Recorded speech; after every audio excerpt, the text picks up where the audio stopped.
Delaney at Delaney & Sons. Hope everyone's having a good winter. It's been a while since we checked in. Everything's cold and shut down here, but we have an opportunity to talk with JP Dashler at John Dickson Son, which we've done a couple times over the past year. And glad to have everyone who's joining from the Dickson Owners Club and to have this opportunity to ask JP questions about what's going on and what went on a long time ago with the guns. So with that, I'll just turn it over to JP. Welcome. Good to see you again. Well, thank you, Sean. Of course, it's great to see you. We haven't seen each other for quite a while. I know we swapped some emails and talk, but it's great to be back, to be able to talk to the Dickson Owners Club and hopefully answer some pertinent questions that people want to know the answer to. Firstly, can I just say thank you for arranging this chat today and supporting the Dickson Owners Club in the USA for us. I'd sure hoped to be able to travel to and host some of the Dickson Owners Club events here in the UK and also in the US, but as you know, the travel restrictions from COVID has made that just impossible anytime soon. So, we've had a very difficult 2020, and we've certainly got another difficult 6 months in front of us. So, but I am absolutely itching to get back to the States and able to interact with Dickson Owners Club members, and trying to attend some of those events. And certainly the first Mine Run Club event that you did a couple of months back looked absolutely fantastic, and I was very jealous to not be able to join that. The Dickson Owners Club itself has been growing nicely. It's certainly, the word is out, and we're seeing registrations from all across the world. The USA and the UK are about equal in numbers, kind of neck and neck, really. Every other week we get a few from the US and then a few from the UK, but it doesn't mean that we've got people registered in France, Germany, Switzerland, Sweden, Denmark. And we're way over on the other side of the world, quite a few in New Zealand and Australia. So it's been good to see that, and good to see our spread of guns around the world. A couple of people have asked me why they're not automatically enrolled in the club, and there's a very simple answer to that. Is we need people to sort of opt in of their own will, and really from a sort of Data Protection Act that we have here in the UK. So the form is on our website. If you're not a member already, please fill it in, free to join, and obviously a host of benefits for that. What have we been up to? Well, an update from our side of things. As I'm sure you appreciate, it's been a very challenging 2020 for us, but challenging for the whole world on so many levels. We closed for 3 months last year, April through to June completely, and then from July brought back a couple of guys on a part-time basis, and that ran all the way up to Christmas. So we've had to slow down all our projects, all our build work, all our renovation, restoration work. So thank you for everyone's patience whilst we get work done and completed for them. We do appreciate that. The COVID restrictions we have here in Scotland are still very, very stringent, and we're adhering to those. So our shop is effectively closed to the public. You can communicate with us through email, the website. The travel restrictions we have locally in Scotland means that no one should be driving to our shop, and we are closed to the general public. I mentioned just there that we have significant delays in some of our customer work, but also in our development and project work. Including the 28 gauge side lever round action, a gun that Dickson's has never built before. We've actually got a couple of those in production now, but way behind schedule on those. And obviously the Daniel Fraser 16 gauge patent box lock gun that we were hoping to bring through into 2021, that will be pushed out again. Disappointing, but it's just the nature of the business, and the delays that we have with our staff and also our outworkers and suppliers of materials as well. The time has given us, I guess we've had some time to focus on other things too, whilst not dealing with the public. So one of my own personal projects has been very much focusing on McNaughton. And the business of James McNaughton has been very much a mystery for a lot of people. The volume of guns that he produced, the type of guns that he produced. And I'm often asked questions around, oh, well, how many skeleton guns were made, and how many were made in 20 gauge, and how many are lever cocker guns, and how many are barrel cocking guns. So I'm finally getting to the bottom of all those numbers and questions. And I hope to sort of be able to publish something in the next few months to answer all those questions, and also give a definitive answer on what we think those things are. It certainly painted a very interesting picture of how McNaughton ran his business, but it hasn't answered all the questions and certainly the mystery, and we've still got a bit more work to do on that. Vintage guns. We are John Dickson and Son, best gun and rifle maker. But we also pride ourselves in being able to sell restored and refurbished classic vintage Scottish guns. The pandemic has not slowed the interest in vintage guns, and we've done a tremendous amount of business over the internet during the various lockdowns that we've had here in the UK. We're trying very hard to keep our inventory up to date. And we have a number of really nice guns going through the workshop that we're preparing for sale. And we will have those up on the website as soon as they're ready. We've been trying to source the best examples, of our own brands, but also we've got some really nice Scottish names coming through. So from obviously McNaughton, one of ours, but we've got some Dougal's coming through. We've got some Fraser guns coming through, and a really beautiful Malloch box lock coming through as well. So provenance plays a big part in selling the guns too. Luckily, we have the records and the access to the names of the people that these guns were built for. Hopefully you've seen some of the stories that I've published that are associated with the guns in the newsletters that go out to the Dickson Owners Club members. And it's great that we're able to publish these with the guns that we're able to offer. On that note, we've got a fabulous pair of round actions coming up for sale soon with Damascus barrels. They are absolutely exquisite. And the most interesting thing about these guns is the very intriguing and scandalous provenance associated with them. So please watch this space when it comes to these guns. You couldn't make it up, the story, but it's going to be really, really fabulous to get their story out there in the public domain. One of the other projects that we've had, and we've been slow on it, but it's all coming together, is the launch of our Daniel Fraser Stalking Rifles.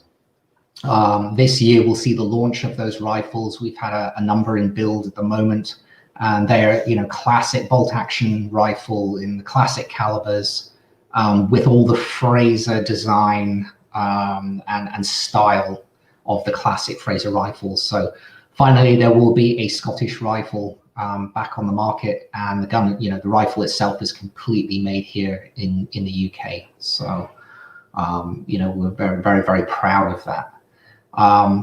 That kind of like sums up the updates from my side of things. Sean, I believe we've got some questions that have come in. We do. My dog's barking, so sorry everybody. We just had one pop in from Julie, asking if we could compare Damascus barrels in good condition versus steel barrels. So sort of what's your assessment on that, and ignoring the steel shot debate, but Damascus versus fluid steel? Okay. There is a huge amount of, I don't know, I guess there is debate between steel and Damascus. With Damascus and the way it's constructed with the woven ribbons of steel and iron, I've always felt that a Damascus barrel gun has a certain more give in it. And certainly of the guns that I've seen shot hard and shot to destruction, they don't tend to sort of tear open because of that sort of woven fabric of the material. And we tend to see that they may bulge, or they may give a little bit, which can be remedied. But the biggest challenge we have is that Damascus barrels have been around a long time. They were used with corrosive black powder. The black powder residue mixed with water became acid. So trying to find a very rare or certainly a very good condition Damascus barrel gun is becoming very, very difficult now. Certainly of the Dickson hammer guns or Dickson round actions with Damascus barrels, of which there were a lot made with Damascus barrels, we're seeing a lot of those, they've been sleeved or rebarreled. When ballistic steel became available, and Dickson certainly used different varieties of it, of the ballistic steel, so Siemens steel from Germany, Krupp steel, and also the Vickers ballistic steel made here in the UK.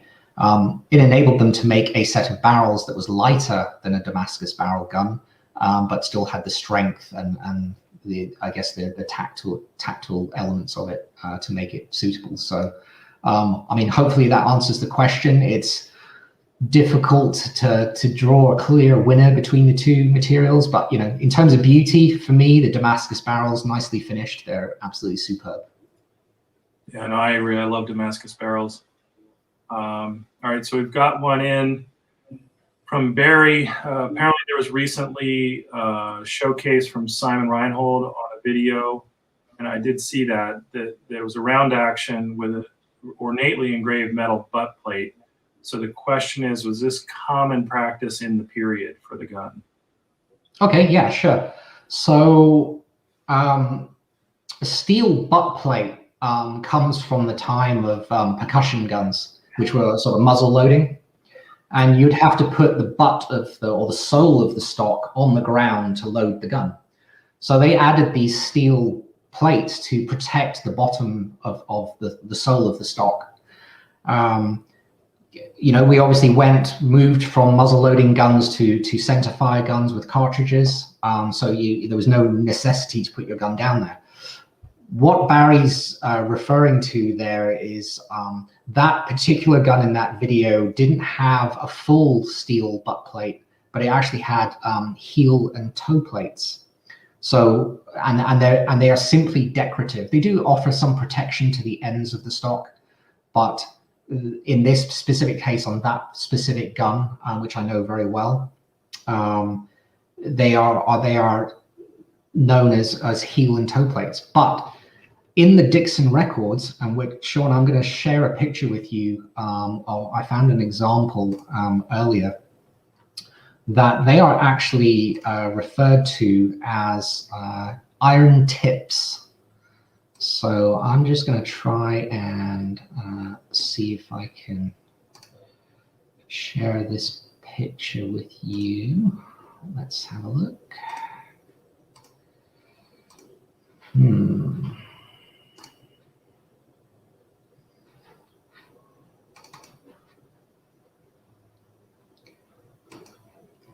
Okay, I'm having some technical problems here. I don't know why the picture is not sharing. I seem to have nothing but technical problems, so. Just bear with me 1 second. Just bear with me 1 second. Let's see if we can get this working.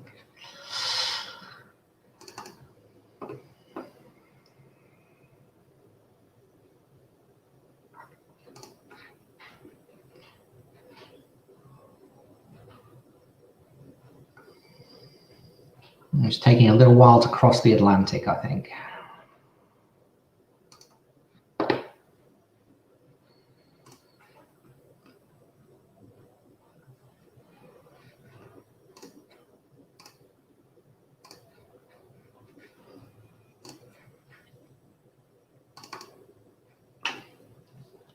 Sorry, everyone.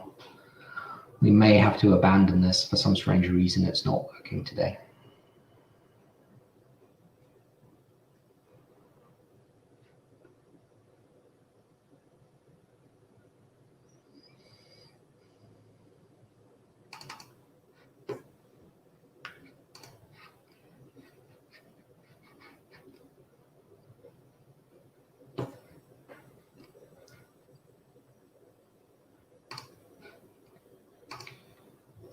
Okay, Sean, let's see. Can you see anything there? There we go. It's popping up. Hopefully. There we go. Okay, excellent. So this is a record entry for a gun from 1886. It's just one that I found. It's not the one that Simon was using in that video. But if you look at the bottom left-hand corner, you will see the notation iron tips. And that is the reference to these heel and toe plates. That's how they were recorded in the Dickson records. So I'm just going to shut that down. And hopefully you can see that, but that's what they look like.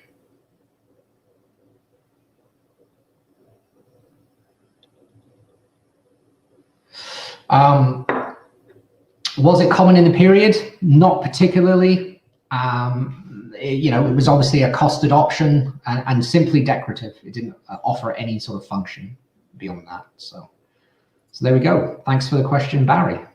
Yeah, I'm used to seeing those often on the Germanic guns and some of the old American guns.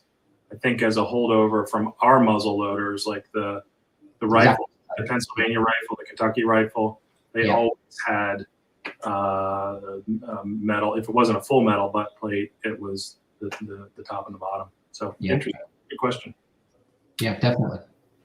So the next question is from our friend Dave in Minnesota, asking about when the transition from the lever cocker to the barrel cocker on the McNaughton occurred, and I guess the sort of follow-up to that is why? Why did it occur? Okay, so we have to go back a little bit. There is no definitive answer to this question, and it's a very good question. What is the transition period from lever cocker to barrel cocker? So for those of you that are not familiar with the terminology, McNaughton's first design of gun in 1879 used the top lever. As you opened it, the lever cocker, and that also had a turret inside it on a spindle, which effectively pulled the hammers back inside the action of the gun. So we call that a lever cocker. And we had a very long lever, big thumb piece, push it or crank it all the way over 90 degrees, and it would cock the locks. You would have to be quite a fairly strong guy, or have very strong thumbs to be able to do that. Having done it myself. Dickson, with his trigger plate designed gun, in the following year, 1880, his gun was cocked with part of the patent, which covered the trigger plate, but also a bar cocking slide. So it was the drop of the barrels would push a slide back in the action and cock the hammers back inside the gun. I'm fairly certain, although we can't, that there is no evidence, I'm fairly certain Dickson would have had one of McNaughton's actions and thought, how do we make this better? McNaughton had his patent for his action. Dickson, the following year, 1880, had the patent for his action. Locks on the trigger plate and also this bar cocking slide device. Now, contrary to the sort of myth and story, there is no legal dispute between these two guys.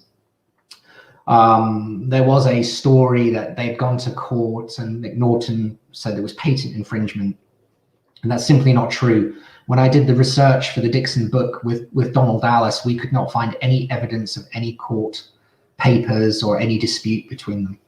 And this might just come down to sort of mutual affection, certainly, between the two gun makers. You've got to remember that McNaughton was formerly an apprentice of John Dickson & Son. So he learned his trade from John Dickson before he went out on his own.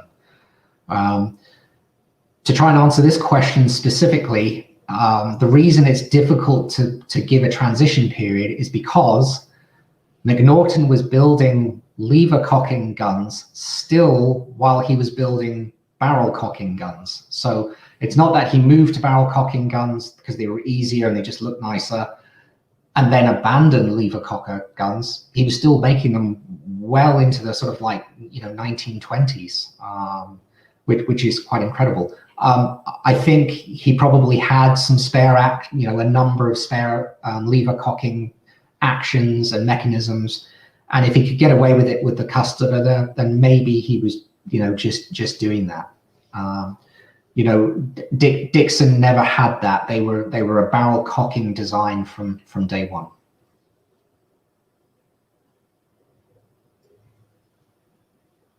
No, that's a good question. Sorry, my friends just come up in my lap. So I have a quick question that just popped in from Porter asking, there we go. What is the typical balance point on a round action gun that would be used for rough shooting? Okay, so again, very interesting question. And great to see that we're getting some live questions in this chat. So you've got to remember that the balance point on a round action is different from any other conventional gun. So hammer gun, bar action, side lock, box lock, you name it. The reason for that is the mechanism, obviously the locks on the trigger plate above the triggers moves the sort of balance of the gun firmly between the hands. And you've also got to remember that a Dickson round action has nothing in its forend. There's no mechanics at all. Everything is contained in the gun. The forend is just to keep the barrels on the gun. It's just a piece of metal with a bit of wood. That means that the balance point on a round action is typically about 1.5 inches aft of the cross pin, the hinge pin on the barrels. And that's very different from conventional sort of London pattern side lock gun or a box lock gun. And that's simply because everything's sort of been moved back above the trig plate. It makes for a very lively and a very lively handling gun. So yeah, balance point is very different to conventional guns. Well, that was a good question. Thanks, Porter. The next one, which is a great question from Stephen in Dundee. What's the holy grail of Dickson's? And then I have a follow-up for it when you're done, but I think this is a great question. Okay, right. Okay, so let's try and put this in perspective. Dickson guns generally, we are currently at production number 8,042, okay? And we started producing guns from serial number 1,000, okay? So that doesn't mean there's 8,000 guns out there. We're down to 7,000 guns, rifles, pistols.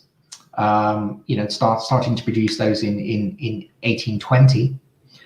And you've also got to remember that there are certain segments of serial numbers that were not used. And in one case, nearly 500 serial numbers are not used when Dickson started to slow their production down in the mid 1900s.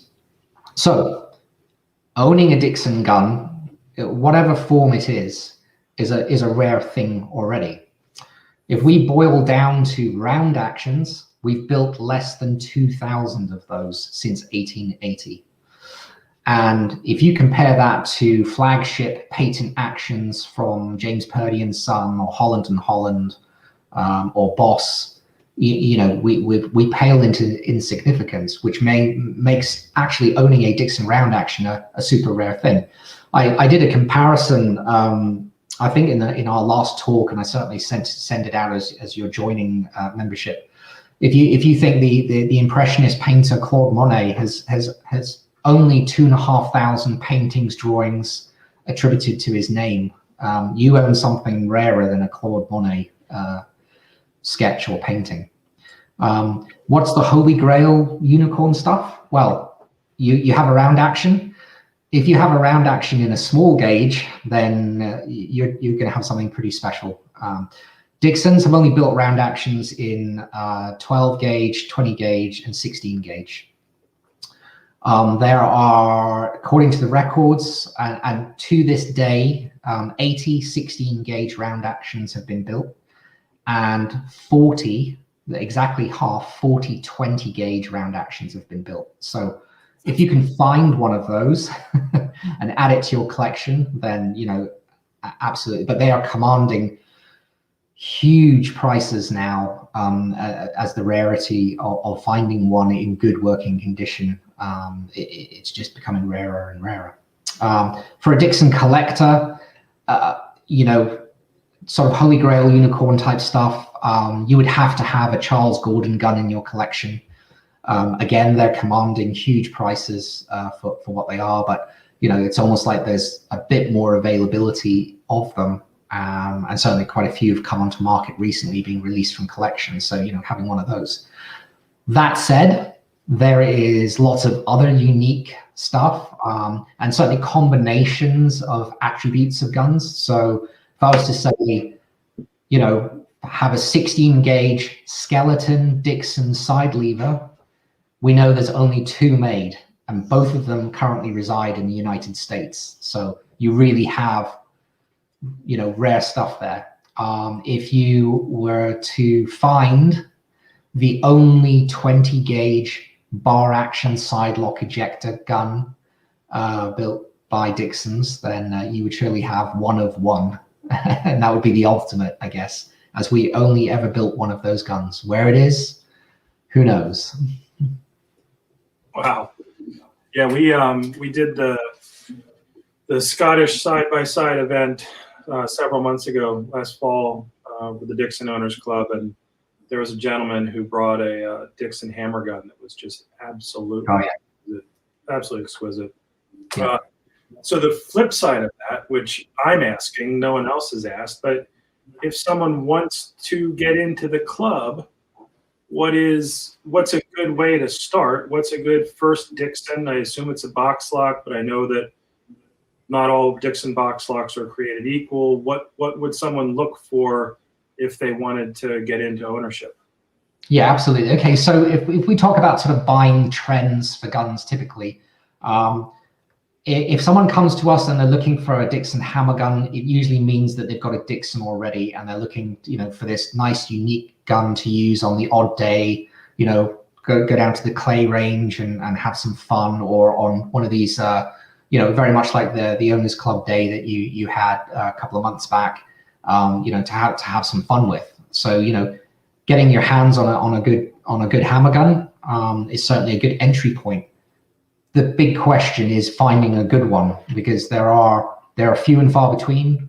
A lot of guns out there are very tired, so finding a nice one and usable one is becoming challenging. You mentioned box locks, which I would totally agree with you. It's a great entry point to getting into Dickson ownership, and certainly a rung on the ladder to maybe moving up to a round action. There are so many different grades of box lock out there that you do have to be careful about what you're looking for. And certainly, you know, if there's a gun that you've seen somewhere that you're interested in, even if we're not selling it, please get in contact. We take questions from many prospective customers who just want to be kept straight on what they think they're looking at. So Dickson box locks, there's certainly the high grade ones, and typically the 4-digit serial number ones were made in Edinburgh alongside the round action guns. Those were the only 2 types of gun made, well, apart from obviously the hammer guns, in the latter half of the sort of 18th century, that were made in Edinburgh.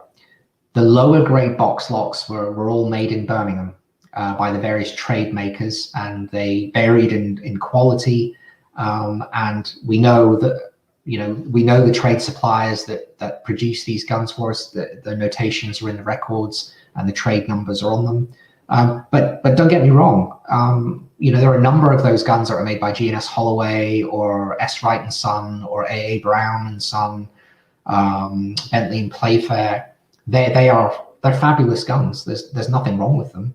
And you know, we often have a selection of 4-digit and 5-digit guns available at Dickson's. But I think if you're looking for something specific, then get in touch and talk to us. And we're more than happy to talk about guns that are not for sale through us on the various other people in the gun trade here in the UK or in the USA. We have all the information on those guns, so we know them pretty well. Thank you. All right, the next question is from Barry again. Is basically, what's the difference between the Dickson and McNaughton? And then a little cheeky, is the Dickson better? Okay. Wow, that's quite a question, and I'm going to try and condense the answer. So, in principle, you're talking about two trigger plate action guns. The lock work is mounted on the trigger plate, and that's where the similarity ends.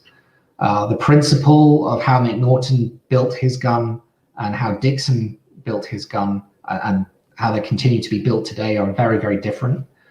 In their terms of their function and their operation, very, very different. How they cock and eject, completely different, especially with Dickson's patent ejector and McNaughton patent ejector. But what I will do is I'm going to bring up a photo and just talk about some of the different aspects of it very quickly. Otherwise, we'd spend hours talking about the different aspects of the guns. What I will say from anyone that is experienced with using either of these guns, they handle and they shoot differently. And you're either a McNaughton man or you're a Dickson man. I guess you're either like BMW or you're like Mercedes. It's horses for courses, as they say here in the UK. So Sean, I'm going to attempt to try and share my screen again and see what happens.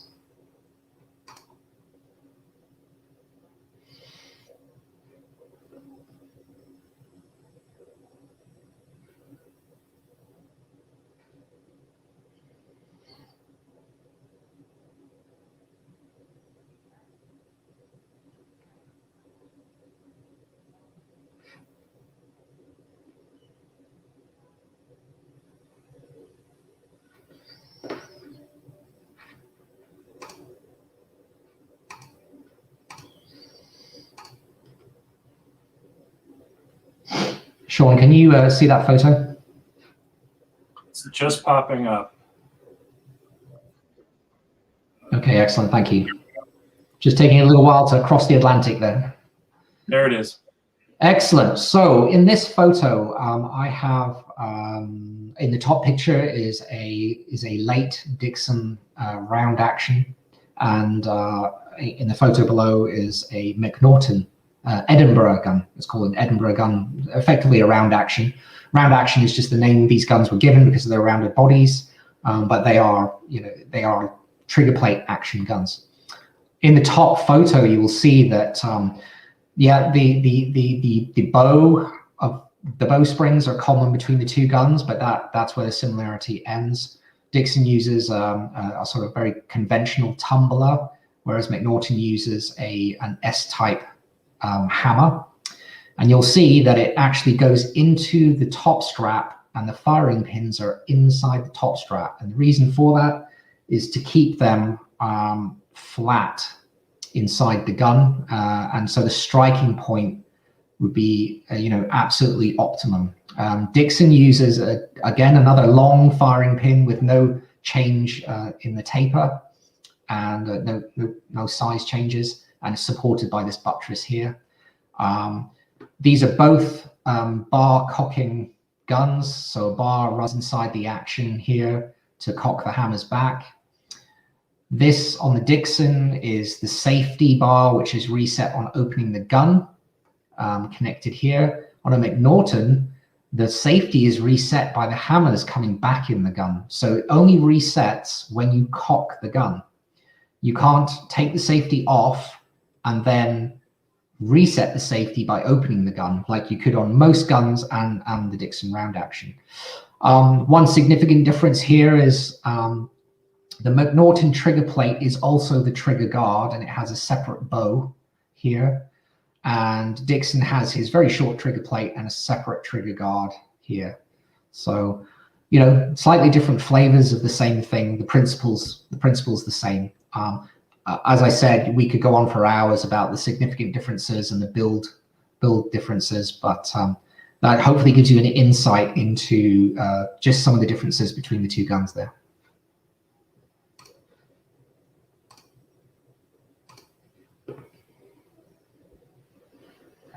Is a Dickson better? I'm not the person to answer that question, that's for sure. And certainly Mr. McNaughton in Virginia would take offense if I answered that incorrectly. You do make both guns. So we have a new one that just came in from Porter, Pop It Up, but having to do with older guns that are being remanufactured. I know that you have several guns that are being remanufactured at present, having looked at the website. And his question is, do you have concerns about recoloring, but redoing the color case hardening and affecting the action, but also the engraving? Absolutely. Okay, that is a great question, and a very technical one as well. So the way we approach the remanufactured guns when it comes to the color hardening, the first thing is that we make sure that the actions that we are using have really good crisp engraving on them. We don't use actions that have been damaged or hammered or squashed or just rusted. They have to have really crisp engraving because we don't want to recut or pick up the engraving. We will do to touch it up in some corners, just gently, but we won't recut it. Now, the hardening process for these actions is very, very different to the way they did it 100 years ago or 150 years ago. So the first thing we do with the action is that we vacuum anneal it and we send it to a specialist company here in the UK with a very controlled environment, zero atmosphere, so that no impurities are introduced to the action, and the action is annealed, and then we look for any sort of movement or any change in that. Barrels are fitted and made sure that they're absolutely go through the proof process as is mandatory here in the UK, and then the action is hardened ever so slightly, and then we go for a full color hardening process using St. Ledger's in Birmingham, who produce the best colors and really know what they're doing when it comes to color hardening. And very much so as Turnbull restorations in the United States. So we don't have any concerns about actions cracking or softening of engraving. The hardening process is a very controlled environment. It wasn't just a sort of black magic that was done back in the day when these guns were first built.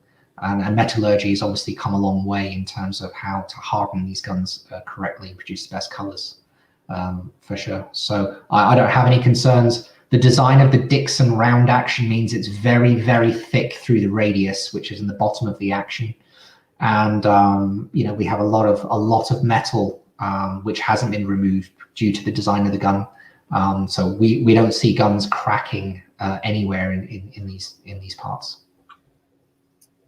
Yeah, we had an interesting conversation back when we did the virtual Southern with Doug Turnbull, and he actually has different recipes depending on what gun he's working with, and which was fascinating. We just got another one in from Julie. I'll put this up. Basically, comparing the 60s and 70s guns to the pre-war or between the war guns. You do see a difference in value with the London guns, and is this true with Dickson's as well? Unfortunately, I'd have to agree with that statement. You've got to remember that we really saw the decline of the British gun trade after the First World War. The reason for that is obviously the loss of craftsmen that didn't come back from the front. We had some slight recovery in the 1920s. Great Depression in the 1930s again killed things off, and then we endured the Second World War, and it really was after that period a very difficult time to producing best guns. The loss of craftsmanship, the increased costs and tax that was applied to the guns post-war Britain, especially, and definitely, I definitely agree that the guns that were produced in the 1960s, as Julie, who I presume is the other half of Jeff Hartin, is, certainly, the quality just wasn't there. The quality wasn't in there in the finish. The quality wasn't there in the stock blanks that they used, very much depleted. So, I would say yes, definitely, 1960s guns, not the greatest things. The epitome of Dickson guns is the golden years, which is from about 1900 to 1906. And if you can get a round action in that period with the Damascus barrels, then it's going to be a fantastic piece of kit. We have another sort of window with Dickson's, sort of like 1922 all the way through to about 1928. Again, absolutely fabulous guns. They'd sort of got their workmanship, their craftsmanship back together after the First World War. So if you've got a round action from that period, you're going to have something quite special. Or a new one. Yeah, absolutely. So we just got a question in, but it actually is a good follow-up question to one we got before. I'm just going to have to find it. It's about the engraving. So the question is, this gentleman, Chris in North Carolina, has a round action from 1924. So the question is, who would have engraved it? Okay, so that again, very good question. Causing me to think here. 1924. So the Sumner workshop, Jack Sumner, or John, but he was known as Jack, and his father before him, predominantly did most of the engraving on the Dickson guns. Their workshop was based in Soho in London, in amongst all the other trades that were there. And so often when we talk about Dickson guns from that period up to the end of the up to the start of the First World War, we talk about Sumner engraved guns, and that scroll engraving is going to be just absolutely fantastic, beautiful to look at, beautifully executed. The scrolls and the way that they're cut. Now, Jack Sumner engraved for Dickson's, but he also engraved for Boss in London during that period, all the way up to the First World War. And when the First World War came along, Jack enlisted, went off to the war, and came back, luckily. When he came back, he worked exclusively for Boss, and he left Dickson behind, working his remaining years with Boss. And that's where we see guns from that period up to 1914, Boss guns. And we look at Dickson guns, the engraving is very, very similar in the way the scrolls are cut. So a very interesting observation. Now, this doesn't answer Chris's question, 1924. So Dicksons were also using the Saunders & Co. engraving workshop, again in Soho in London. These guns were being sent from Edinburgh down to London on the train, being picked up from the station by a runner, brought back to Soho and engraved. What's fascinating is that they were able to engrave guns very, very quickly.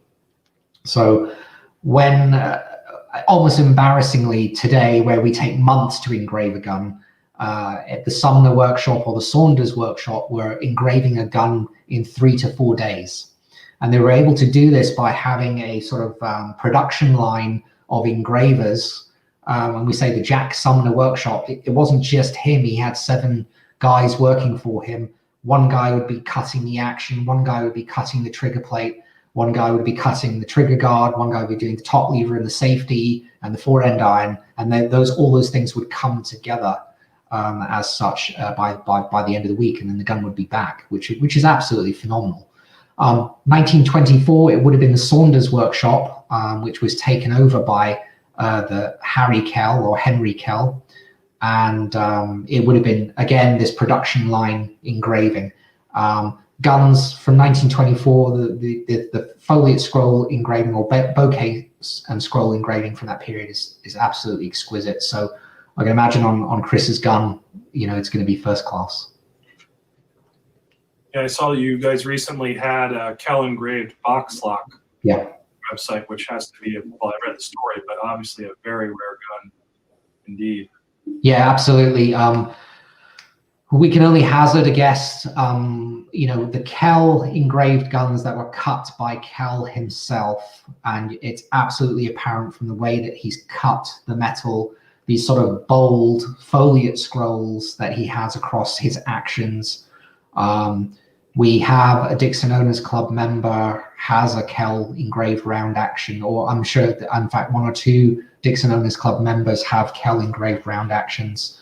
But this particular box lock is only one of 2 that we know of that were engraved by Kell, because they would have carried a huge premium in the engraving cost.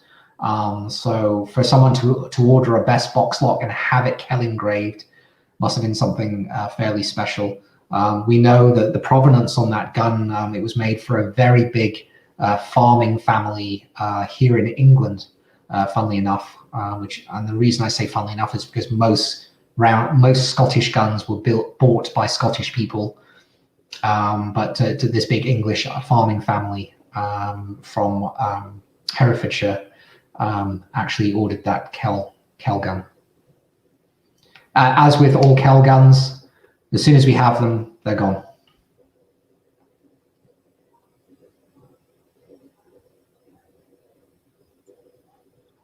All right, so sorry, I had to work with all my little buttons I have to push, but I got off mute and I switched over and I got Porter's next question. It's about the engraving on the side locks that have London patterns, and I think you kind of already answered that. Was there anyone else that Dickson would have used amongst the London engravers? No, the answer is no. We only have evidence of Dickson's using the Sumner workshop and the Saunders workshop. Sanders workshop, Sander and Co. And then Harry Kell for that. You've got to remember that Dickson's also used engravers in Edinburgh for their lesser guns, and also box locks or side locks that were made in the trade were engraved in Birmingham, where they were made. Some box locks that came up to Edinburgh in the white, the best grade box locks were finished in Edinburgh and engraved in Edinburgh. We have the name of one of the engravers, trade engravers in Edinburgh. But just looking at Porter's question, no, there wasn't any special pattern. I mean, every maker had their own sort of pattern, but a customer could say, I want it to look like that. I want it. You got to remember that Dickson's would effectively promote and push their own wares, but if a customer was absolutely adamant that they wanted something else, they could have it. You're paying for it, you can have it. This is a great illustration where Dickson's built a number of Purdy guns, and when I say Purdy guns, a Beasley patent self-opening action that Purdy was making, which they licensed to Dickson, and I think there's about 15 of those guns have been made. Apart from the name on it, it looks like a Purdy. It just says John Dickson & Son on the gun. We also have some instances where a customer would come in with their favorite gun by another maker, and they'd say, build me one to match.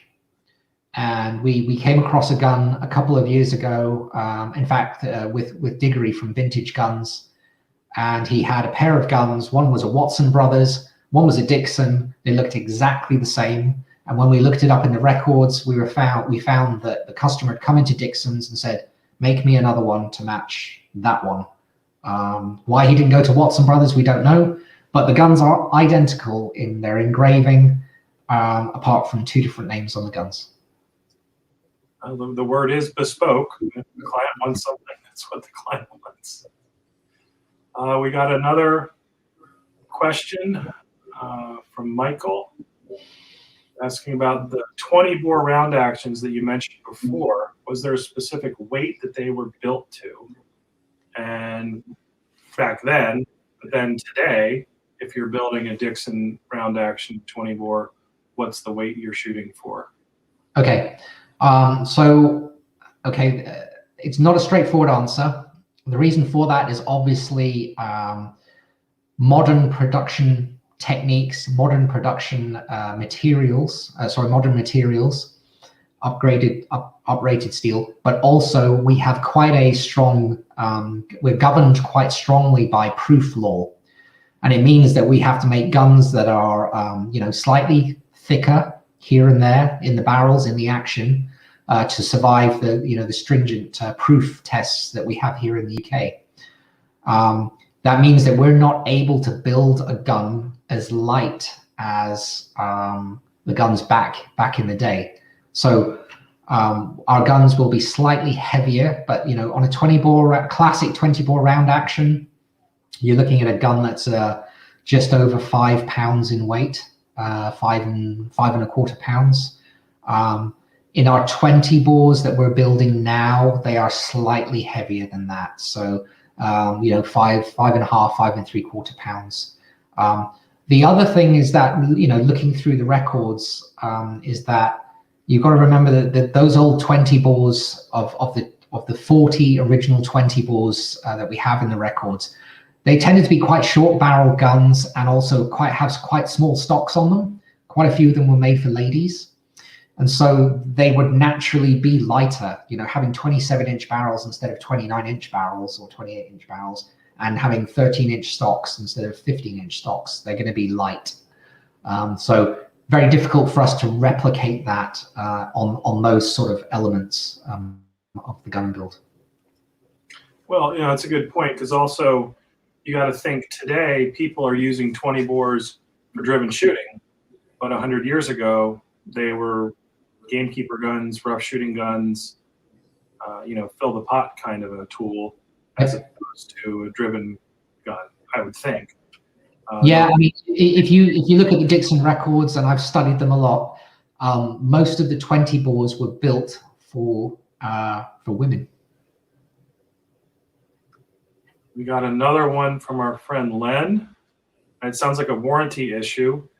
It says that prior to 1909, there were issues with the ejectors and that they tended to need repair. Can you discuss?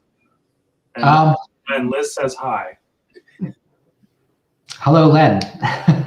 Thank you. I'm not sure where this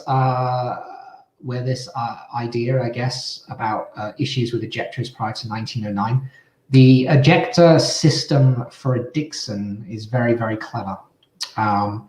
And the first iteration of this came out in 1887 for the round action, where the ejector system is inside the action of the gun, and it's also combined with the assisted opening mechanism of the gun. So you may not be aware that the Dickson ejector is actually coil spring driven inside the action of the gun, and the coil spring on each side, left and right, does two things. One, it assists with the extraction of the cartridge when the gun opens, and also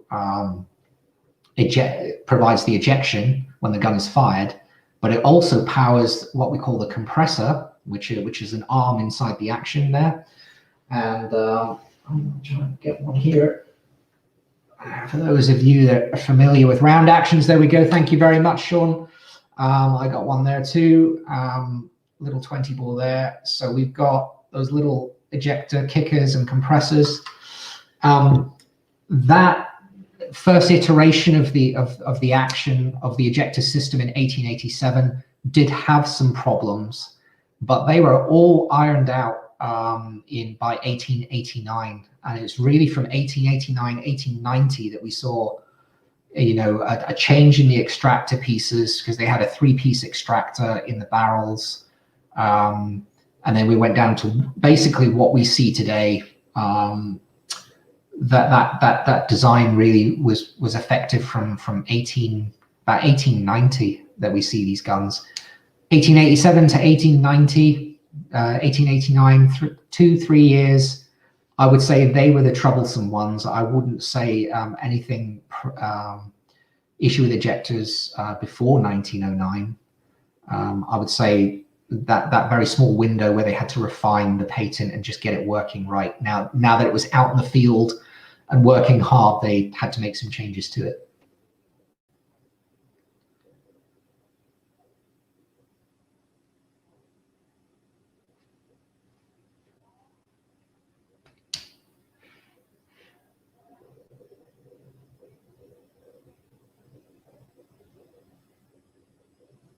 Sean, if you can hear me, you're muted, possibly. So I just hit unmute. Thank you. So we've got a question from Simon in Norfolk, but I think it's a good opportunity to talk a little bit more about the new Fraser rifles. The simple question is, what calibers will be offered? What's available?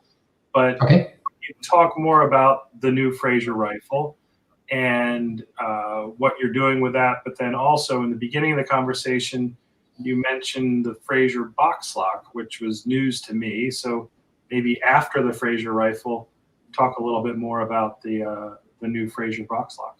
Excellent. Okay, thank you. Okay, Simon. Calibers. Very obvious one is the 7x57, the 275 Rigby. It is the sort of preferred caliber that we have up in Scotland, and it's certainly the one that we use a lot. The first rifles that we are building at the moment, the first two are in that caliber, 275. We've also got 308, 270, 243 in the pipeline.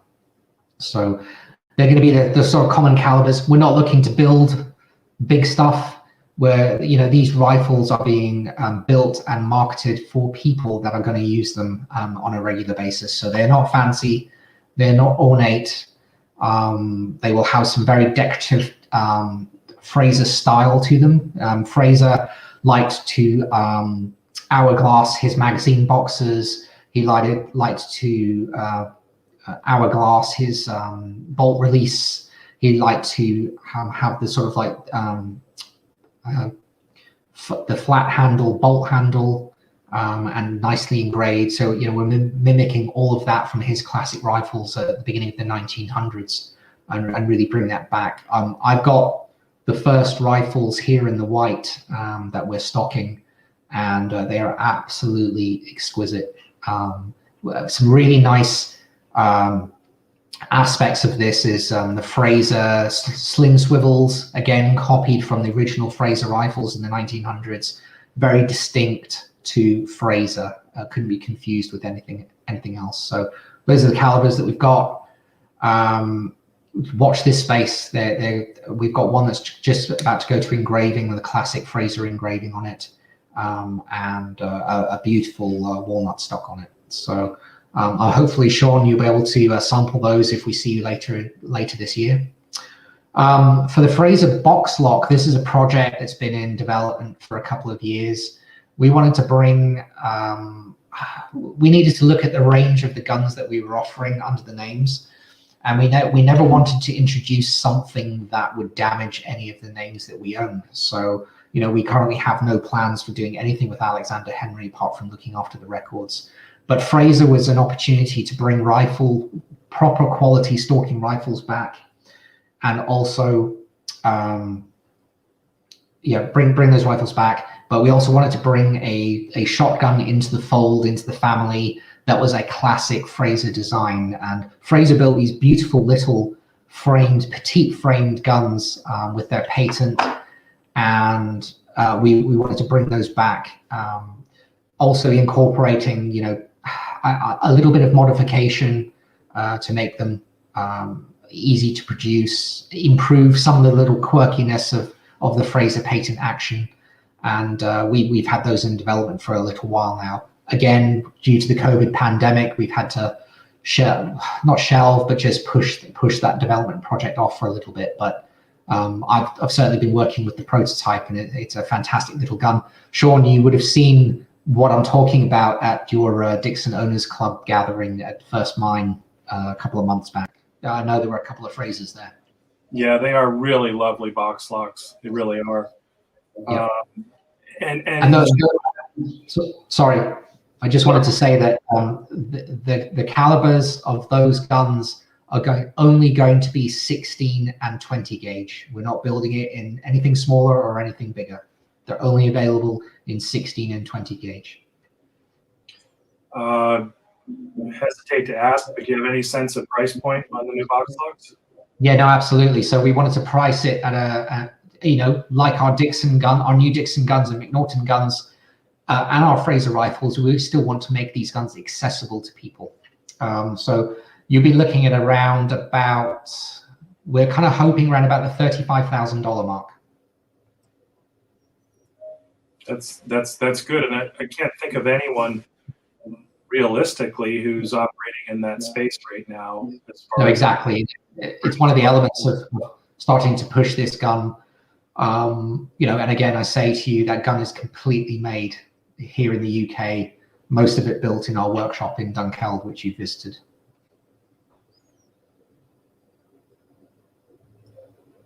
I'm just checking. I think we've got all the questions answered. This has been great, informative. I hope everyone's enjoyed it. Let me just check on our comments. I don't think we have anything new. Hope everyone's had a good time. JP, I see you've managed to have a couple sips of your cocktail. We haven't started yet here in Pennsylvania since it is only. Yeah. Sean, I've had a couple of questions come in on my phone. Oh, so if you don't mind, you know, we're up for the hour, but I'm going to try and answer some of these. Yeah. See what we can do. Just bear with me.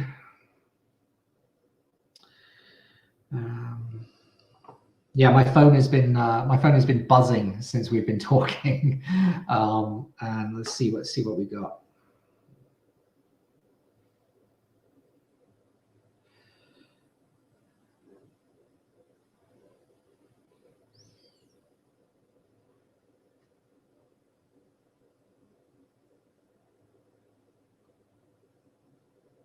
Okay, so I've got a question in here that's coming from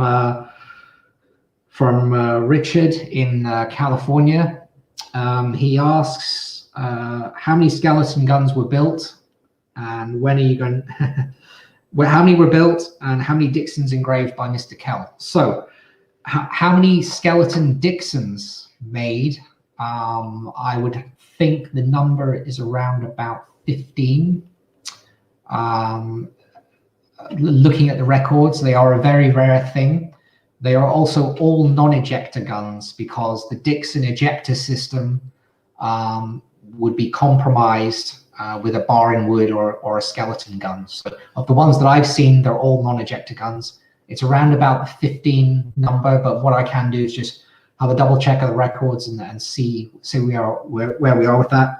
How many Kell guns have been engraved?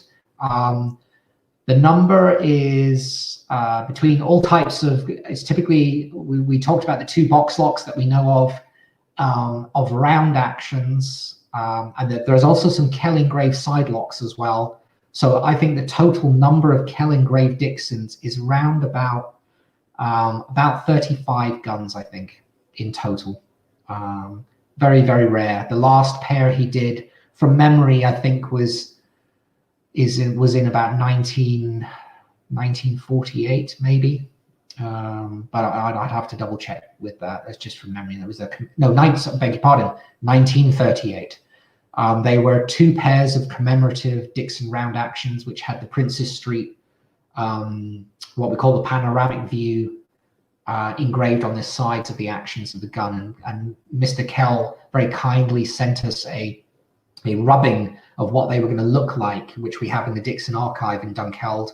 I think I shared that in the story that we put out with the Kell box lock, but also it was on the front of the Dickson Christmas card that hopefully you all received as members of the Dickson Owners Club, the commemorative gun with the rubbing of the Kell gun. I think that's it from my side of things. Great. Well, if nothing else has come in, we appreciate everyone's time. We are working on putting together future Dickson Club events. The closest, hopefully, in time will be at the Southern Side-by-Side in April. Fingers crossed. As provided that event goes forward, we're going to put something together for people there. But then certainly late summer, early fall, as we're getting ready for the next season, we'll be putting together some clay shoots and maybe even some live bird shoots down in Maryland and Virginia for club members. So hope everyone had a good time. Thank you everyone for coming, and thank you for the questions. We wouldn't have had much to talk about without them. So really appreciate it. And JP, thanks for taking the time. An absolute pleasure, Sean. Thank you. I really enjoyed the questions.